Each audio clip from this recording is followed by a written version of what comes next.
abordamos el tema escenarios de muestreo.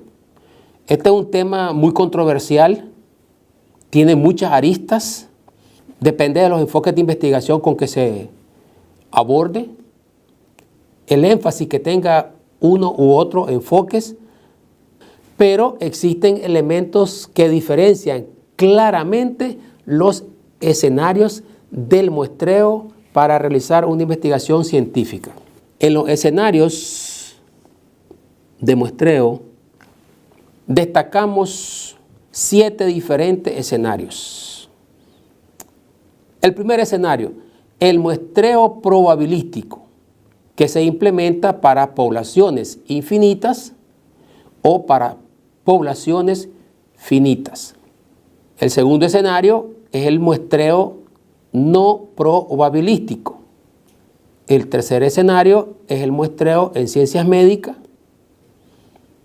El cuarto escenario es propio de los diseños experimentales. El quinto escenario es propio de los diseños cuasi experimentales. El sexto escenario es el censo, y en este particular no implica muestreo ni probabilístico ni no probabilístico, sino que el censo asume que se conoce la totalidad de los individuos que forman una población. Pero es un escenario en el que se trata aspectos que tienen que ver con poblaciones, no con muestreo. El séptimo escenario es el estudio de casos. En particular, este séptimo escenario se define en función del enfoque de investigación científica que se aplique. Si el enfoque es cualitativo solamente, el estudio de casos puede tener un muestreo no probabilístico. Si se aplica el enfoque cuantitativo, se debe aplicar muestreo probabilístico. Si el enfoque es mixto, que significa la integración sistémica de los métodos y técnicas cuali y cuantitativas, entonces es posible que tenga ambos, muestreo probabilístico por un lado y muestreo no probabilístico por otro lado. Estos son los 7 escenarios del muestreo que se implementan en dependencia del tipo de investigación científica de que estemos hablando, lo cual está asignado por la jerarquía metodológica que nos lleva a definir el tipo de estudio. Esa jerarquía metodológica básicamente es paradigma de investigación que fundamenta el enfoque de investigación y que a su vez el enfoque implica la implementación de métodos y técnicas claramente definidos. De los escenarios de muestreo anteriormente descritos, nos enfocamos en particular en el tipo de muestreo probabilístico para poblaciones finitas. Básicamente se manejan 4 tipos de muestreo: el muestreo aleatorio simple, el muestreo estratificado, el muestreo sistemático y el muestreo por conglomerado. El muestreo por conglomerado particularmente tiene un uso muy importante en epidemiología y ciencias de la salud. El muestreo sistemático particularmente tiene importancia en ciencias tales como biología, ecología, biodiversidad, ciencias forestales, agroforestería, agroecología. Y en particular, el muestreo aleatorio simple se aplica en principio a poblaciones grandes, en las que se asume que las unidades de muestreo son todas homogéneas entre sí y pues todas ellas tienen la misma probabilidad de ser incluidas. Es decir, todos los individuos que pertenecen a esa población son considerados como elementos aleatorios, sin ninguna clasificación predefinida. Ese es el muestreo aleatorio simple, o muestreo completamente al azar. Y de este se deriva el muestreo estratificado. ¿Cómo así? El muestreo estratificado se basa en la definición previa de que la población tenga una clasificación claramente definida por algún factor mediante el cual los individuos no son completamente al azar, sino que previamente se clasifican en grupos o estratos y dentro de esos grupos o estratos se realiza el muestreo aleatorio. De manera que estos 4 tipos de muestreo probabilístico para poblaciones finitas son los que comúnmente se aplican, sobre todo cuando hablamos de poblaciones grandes, las cuales en términos práctico y profesional pueden definirse como poblaciones con mayor de 200 individuos en estudio. En particular, nos enfocamos en el cálculo del tamaño de muestra representativa o el cálculo del tamaño de muestra probabilístico para poblaciones finitas basados en la condición de que se necesita realizar un muestreo piloto para calcular la varianza de la muestra. Este cálculo del tamaño de muestra es recomendado para estudios prospectivos y en poblaciones relativamente grandes, como decíamos anteriormente, más de 200 individuos involucrados en la población. La teoría de muestreo se fundamenta básicamente en 2 principios: disminuir costo y disminuir tiempo, mediante el cálculo de un tamaño de muestra aleatoria, representativa e independiente entre sí, que permitan estudiar de una parte de la población y hacer la inferencia estadística hacia la población en su conjunto. Del estimador, predecir el comportamiento del parámetro. Básicamente, el cálculo del tamaño de muestra bajo esta condición de hacer un muestreo piloto para calcular la varianza de la muestra se puede seguir en 2 grandes situaciones. Puede ser el cálculo del tamaño de la muestra para la media poblacional o puede ser el cálculo del tamaño de la muestra para la proporción poblacional. ¿De qué depende una condición o la otra? Pues bien, depende de la naturaleza de la variable. El cálculo del tamaño de muestra para la media poblacional se implementa cuando utilizamos como la variable principal una variable numérica, es decir, una variable cuantitativa, discreta o continua. Por otra parte, el cálculo del tamaño de la muestra para la proporción poblacional se implementa cuando hacemos uso de variables dicotómicas. Y en base a esto, el algoritmo que se hace en ambas condiciones, pues, tiene sus diferencias, ¿verdad? Porque está definido por la naturaleza de la variable. En particular, para el cálculo del tamaño de la muestra probabilístico, el método de muestreo aleatorio simple, citado por Schaeffer, Mendehal y Ott, 1986, establece que el muestreo tiene como objetivo estimar parámetros de la población, tales como la media, en base a la información contenida en una muestra. Básicamente, el método del muestreo aleatorio simple, citado por Schaeffer, Mendehal y Ott, 1986, explica que se basa en 2 grandes principios. Desarrolla un algoritmo en el cual se tiene en cuenta como condición el cálculo del error de estimación. Y el error de estimación no es más que la diferencia entre el parámetro teta menos el estimador teta sombrerito, el cual debe ser menor que B. Es decir, el error de estimación es B.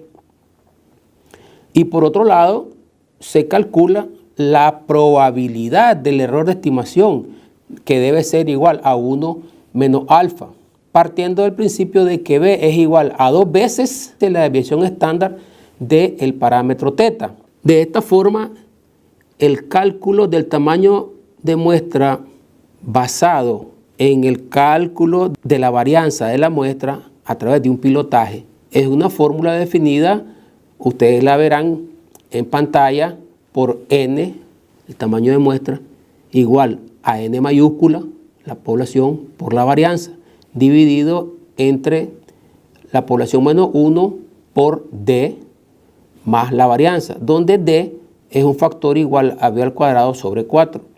Desarrollando este algoritmo basado en el cálculo de la varianza de la muestra que se obtiene de un pilotaje, se hace el cálculo de la familia de los errores de estimación y de ello se optimiza el error de estimación mínimo que se va a tomar en cuenta y para el cual corresponde el tamaño de muestra representativo, aleatorio e independiente, con el cual se tiene el mejor estimador de la población.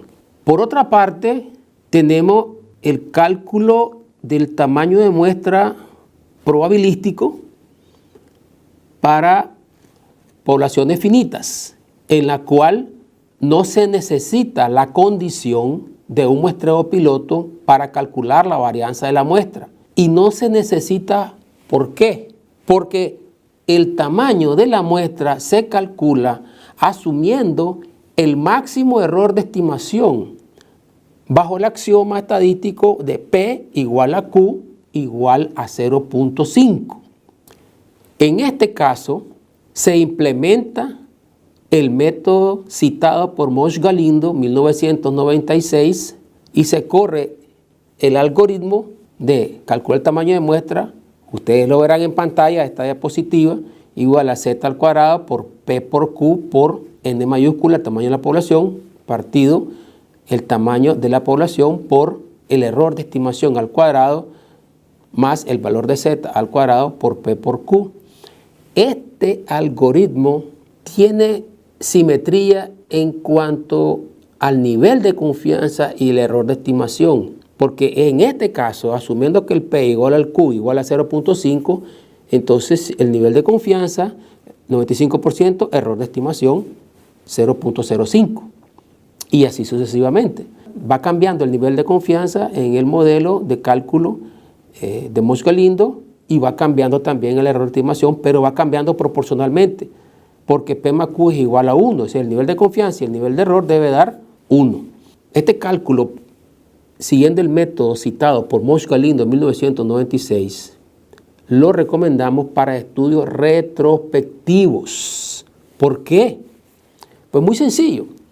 Es necesaria la condición anterior de hacer un muestreo piloto para obtener la varianza de la muestra y utilizar el algoritmo de Mendes-Haliot, porque estás hablando de poblaciones grandes que a voz viva te dan la información requerida de la variable principal, sea la que sea, pero es una información en vivo que se obtiene con los individuos que están en el muestreo piloto. En la segunda condición, en que no es necesario el método de hacer el muestreo piloto, que es el método citado por Mosch-Galindo, que asume P igual Q igual a 0.5, se recomienda con los estudios retrospectivos porque su característica principal es ir a la información que ya está registrada, bien sea en bases de datos preelaboradas o en el caso de las investigaciones biomédicas, es ir a los expedientes médicos con una ficha de recolección de datos médicos y extraer los datos que sean necesarios. Y en los estudios retrospectivos es obvio que los expedientes o las bases de datos, según se trate, vas a los registros que ya existen. Entonces, en los estudios retrospectivos, esa información no es a voz viva. No es a voz viva y no siempre se tiene viable y disponible todas las variables necesarias para el muestreo piloto. Entonces, en los estudios retrospectivos, asumís el máximo error de estimación y haces un cálculo que, en términos prácticos, tiene un tamaño de muestra mayor que utilizando el primer método que mencionamos de Mendes-Haliot. Es decir, el método de Mendes-Haliot es más preciso en el tamaño de la muestra que el método señalado por Mosch-Galindo. Sin embargo, son situaciones de carácter práctico y profesional que se enfrentan en la investigación científica cuando el estudio es prospectivo, obviamente manejas a voz viva la información de los individuos que hacen una población. Pero si el estudio es retrospectivo y vas a ir a consultar los registros que están en los expedientes médicos, no siempre vas a tener toda la información que vos quisieras tener en un muestreo piloto. Entonces no siempre vas a poder calcular la varianza de la muestra. En este segundo escenario, los estudios retrospectivos, evidentemente la solución es implementar el método de Mosch-Galindo. En situaciones en que nosotros podemos y debemos realizar el muestreo piloto, lo correcto es el cálculo del tamaño de la muestra aplicando el método Mendenhall y Ott, 1986.